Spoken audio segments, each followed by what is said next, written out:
बिस्मिल्लाहिर्रहमानिर्रहीम। अस्सलाम वालेकुम। आज 2 सितंबर है, साल 2020। पाकिस्तान में यहूदी और इस्राएली लॉबी एक मरतबा फिर एक्टिव। एक मशहूर एंकर के इसराइल को तस्लीम करवाने के हक़ में एक हफ़्ते के अंदर तीसरा कॉलम मौसूफ़ जो सहाफ़ती हलकों में खुशामदी होने के हवाले से बड़े मशहूर हैं, उन्होंने अपनी खुशामद में और इसराइल के हक़ में तारीख़ी हक़ाइक़ को भी मसख़ कर दिया। इस खुशामदी का थोड़ा सा मैं बैकग्राउंड बता दूं कि इससे कबल जनाब हसन नवाज़ और हुसैन नवाज़ के बारे में भी किस्सा गोई पर मबनी कॉलम्स लिखने के हवाले से मशहूर हैं। किस तरह उन्होंने अपने कॉलम के अंदर हुसैन नवाज़ और हसन नवाज़ के बारे में ये तासुर दिया कि जैसे वो बड़े मुत्तकी और परहेज़गार, हर वक्त वज़ू की हालत में रहने वाले। मैं बात कर रहा हूँ जनाब जावेद चौधरी साहब की, जिनके बारे में जिनके एक इसराइल की हमायत में उन्होंने कॉलम लिखा था। उसका पोस्टमार्टम मैंने आपके साथ शेयर किया था। इस हफ़्ते में तीसरा कॉलम इन्होंने लिखा है। पहले कॉलम में इन्होंने बाबाए कौम कायद-ए-आज़म मोहम्मद अली जिन्ना की ज़ात पर उंगलियां उठाने की कोशिश की, उनकी ज़ात पर कीचड़ उछालने की कोशिश की, उनकी किरदार कशी की कोशिश की। इस कॉलम के अंदर ना सिर्फ इन्होंने तारीख़ी हक़ाइक़ को मसख़ किया, इसराइल के हमायत में, इसराइल को तस्लीम करने की हिमायत में कौम को गुमराह करने की कोशिश की, बल्कि अल्लामा इकबाल जो हमारे शायर मशरिक़ हैं, हमारे कौमी शायर हैं, हमारे कौमी हीरो हैं, उनकी ज़ात पर भी इन्होंने बड़ा तनकीद की है, बड़े बेढंगे अंदाज में। वो भी हम आपके साथ शेयर करेंगे। मौसूफ़ जिस तरह से एक फ़िक्शन लिखते हैं, जिस तरह से किस्से और अफ़साने लिखते हैं, इस तरह से इन्होंने अपने कॉलम का आगाज़ किया। उस कॉलम के आगाज़ के बाद इन्होंने सबसे पहले जो अरब कौमें हैं, जो अरब ममालिक हैं, उनको रगड़ा, उनके ऊपर तनकीद की और इस तनकीद के अंदर ज़ब्त का दामन अपने हाथ से छोड़ बैठे और गुस्से में, नफ़रत में या अपने एजेंडे को पूरा करने के लिए, जो भी अब ये खुदा बेहतर जानता है या इनका दिल जानता है कि इनका असल एजेंडा क्या है, इन्होंने जो मशरिक़ वुस्ता के तारीख़ी हक़ाइक़ हैं वो इस तरह से इन्होंने मसख़ किए कि मुझ जैसे एक नाचीज़ जो एक तालिब इल्म है बैनुल-अक़वामी ताल्लुकात का, मुझसे रहा नहीं गया कि मैं इनको रिबटल दूँ। जनाब लिखते हैं कि इसराइल के मामले पर इस्लामी ममालिक के 2 ग्रोह थे। एक ग्रोह जिसने इसराइल को तस्लीम कर लिया, दूसरा ग्रोह जिसने इसराइल को तस्लीम नहीं किया। जिसने इसराइल को तस्लीम कर लिया वो भी फ़लस्तीन की हमायत में इसराइलियों के ऊपर नुक्ताचीनी करता रहा। जिसने इसराइल को तस्लीम नहीं किया या इसराइल को तस्लीम कर लिया, दोनों ग्रोह का एक ही मौक़िफ़ रहा इसराइल के हवाले से, फ़लस्तीन के हवाले से। और उसके साथ साथ जनाब आगे चल के ये लिखते हैं कि इसराइल के गिर्द 22 अरब ममालिक हैं जो इसराइल से 30 गुना ताकतवर हैं। उन्होंने जब इस फ़लस्तीन की हमायत में इसराइल के ख़िलाफ़ आज तक कुछ नहीं किया, तो हम कौन होते हैं? हमें क्यों इतनी तकलीफ़ है? हम क्यों पराई शादी में अब्दुल्ला दीवाना का किरदार अदा कर रहे हैं? जनाब अपनी इस नफ़रत में या इसराइल के एजेंडे को पूरा करने के लिए इन्होंने पूरे मशरिक़ वुस्ता की तारीख़ हज़फ कर दी। थोड़ा सा मैं आपके साथ शेयर करूँगा कि इन्होंने कौन कौन सी तारीख़ी बेईमानियाँ की हैं। सबसे पहले ये कि जनाब 22 अरब ममालिक हैं, 22 अरब ममालिक ने कुछ नहीं किया। और 2 इस्लामिक ब्लॉक हैं, इस्लामी ममालिक 2 हिस्सों में डिवाइड होते हैं। एक ने इसराइल को तस्लीम कर लिया, दूसरे ने इसराइल को तस्लीम नहीं किया। सबसे पहले ये जो आपके इस्लामी ममालिक ने, अरब ममालिक ने इसराइल के लिए कुछ नहीं किया। अरब ममालिक ने इसराइल के बनते ही, इसराइल के वजूद में आते ही 1948 में इत्तेहाद करके इसराइल के ऊपर हमला किया, इसराइल के साथ जंग की। उस जंग में अपने जवानों का खून बहाया, अपने बेटों का खून बहाया और बड़ी बहादुरी से, बड़ी जवान मर्दी से उन्होंने अपना हक़ वापस लेने की कोशिश की। लेकिन चूँकि तमाम बैनुल-अक़वामी ताकतें, तमाम सुपर पावर्स उस वक्त इसराइल के साथ थीं, अरब ममालिक उस जंग में जीत ना सके। उसके बाद 1967 में एक मरतबा फिर मिस्र, शाम और उर्दन की सरबराही में अरब ममालिक ने इत्तेहाद बनाकर इसराइल का कांटा इस खित्ते से आलम इस्लाम के इस कल्ब से निकालने की कोशिश की। इसराइल के ऊपर उन्होंने एक मरतबा फिर फौजकशी की, इसराइल पर हमला किया, इसराइल के साथ जंग शुरू की।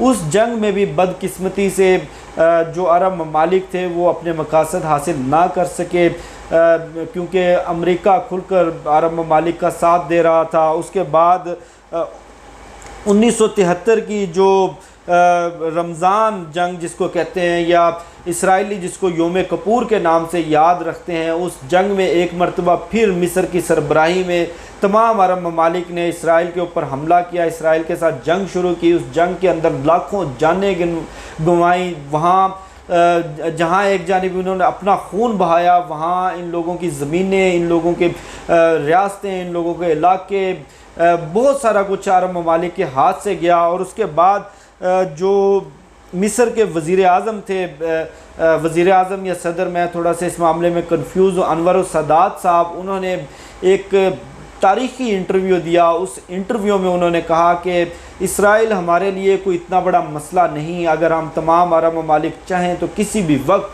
किसी भी मौके पर इसराइल को ठिकाने लगा सकते हैं, लेकिन हमारे अंदर इतनी सकत नहीं कि हम दुनिया की सुपर पावर्स के साथ, अमेरिका, बरतानिया और फ्रांस जैसे ममालिक जो खुलकर इसराइल का साथ दे रहे हैं, उनसे हम लड़ सकें।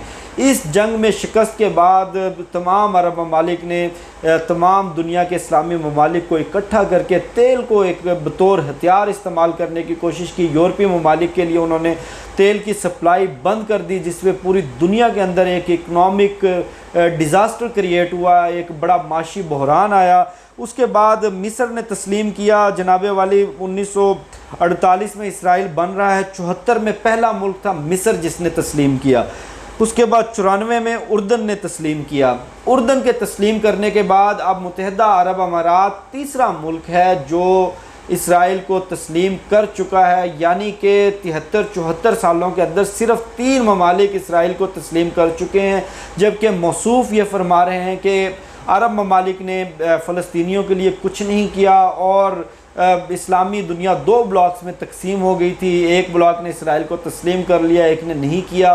कितना बड़ा सफ़ेद झूठ। उसके बाद उन्होंने अरबों की मुरम्मत करने के बाद अब उनका रुख हो गया पाकिस्तान की जानिब, अफवाज पाकिस्तान की जानिब, पाकिस्तान की रियासत की जानिब। कहते हैं कि एक जानिब तो हम फ़लस्तीनियों से हमदर्दी रखते हैं, जबकि दूसरी जानिब 1970 में ये हम पाकिस्तानी थे, ये पाकिस्तान की फ़ौज थी जिसने फ़लस्तीनियों पे टैंक्स चढ़ाए। जनाबे वाली मौसूफ़ अपनी नफ़रत और बुग़्ज़ में इतने अंधे हो गए हैं कि एक शख्स जो उस वक्त ब्रिगेडियर था, जो कि बाद में एक गासिब डिक्टेटर के तौर पे पाकिस्तान का सदर बना, जनरल ज़िया-उल हक, वो उस वक्त उर्दन में तैनात था। और उस वक्त फ़लस्तीनी जो कि महाजरीन की सूरत में उर्दन ने उनको पनाह दी हुई थी, उन फ़लस्तीनियों में बहुत सारे लोगों ने इंतफादा मूवमेंट शुरू की और ख़ुदकश हमले शुरू कर दिए। उन ख़ुदकश हमलों का निशाना उर्दन के एक प्राइम मिनिस्टर भी बने। उस प्राइम मिनिस्टर की हलाकत के बाद उर्दन के बादशाह ने यह फ़ैसला किया कि ये जो सरकश अनासर हैं इनको ठिकाने लगाना ज़रूरी हो गया है, क्योंकि ये उर्दन की सालमियत के लिए ख़तरा बन गए हैं। उस तमाम तर ऑपरेशन में, जो कि ब्लैक सितंबर के नाम से याद किया जाता है, जनरल ज़िया-उल हक ने बतौर ब्रिगेडियर किसी किस्म की उनको एडवाइस दी होगी, किसी किस्म के मशवरे में शामिल हुए होंगे, किसी किस्म की प्लानिंग में शामिल हुए होंगे, लेकिन ये कहना कि पाकिस्तान की अफवाज ने फ़लस्तीनियों के ऊपर टैंक्स चढ़ाया, ये सरासर ज़्यादती है, सरासर झूठ है।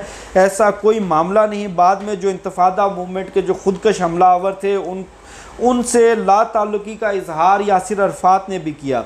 उसके बाद कहते हैं कि किसी भी इस्लामी मुल्क ने आज तक फ़लस्तीनियों का साथ नहीं दिया। मैं इससे पहले भी बता चुका हूँ कि किस तरह अरब ममालिक यकजा होकर 3 बड़ी जंगें लड़ चुके हैं, जिसके नतीजे में मिस्र, उर्दन, शाम के हाथ से ना सिर्फ बहुत बड़ा रकबा गया, लाखों जानें गंवाई और उसके साथ साथ उन्होंने अपनी अफवाज भी तबाह की।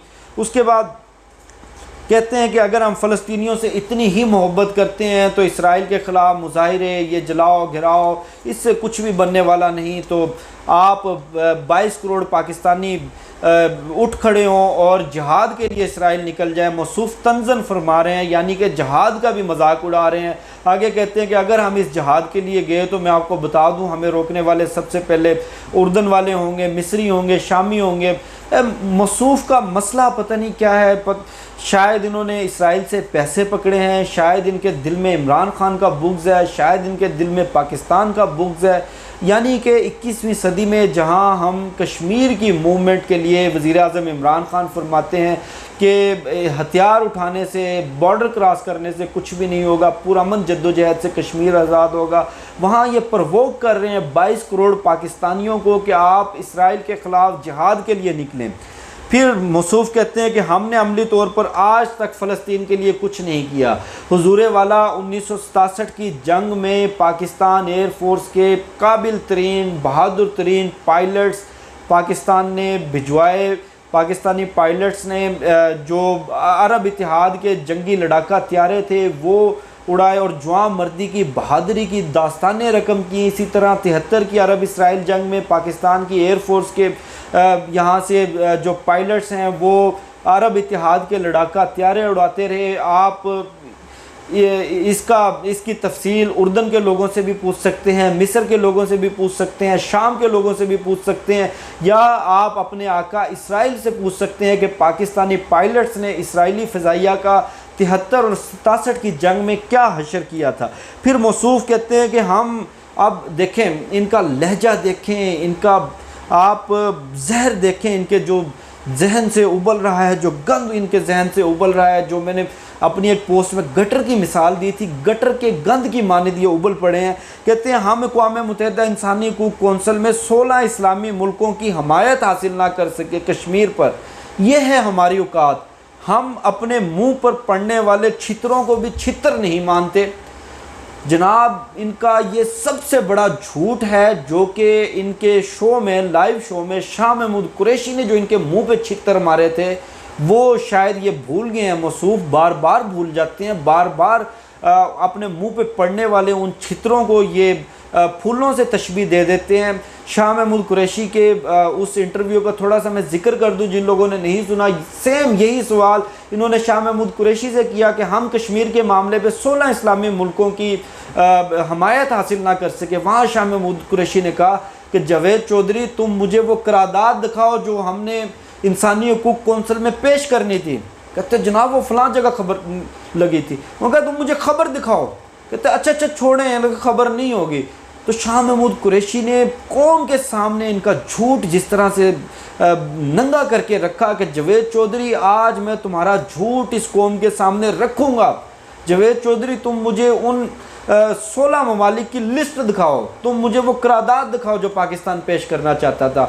ऐसी कोई करारदाद नहीं थी, ऐसी कोई हमायत नहीं थी, ऐसी कोई मूव नहीं थी पाकिस्तान की जानिब से। मसूफ़ को पता नहीं कहाँ से ख्याल आया।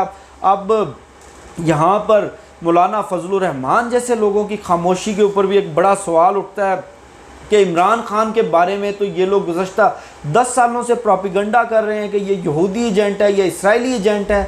जावेद चौधरी जैसे लोग जो डंके की चोट पे इसराइल की हमायत में लिख रहे हैं, उनके लिए इनके जो फतवे हैं इसराइली और यहूदी एजेंट होने के, वो पता नहीं कहीं ये रख कर भूल गए। शायद इन लोगों को याद नहीं रहा कि हमने वो फतवों की पटारी कहाँ रख छोड़ी थी।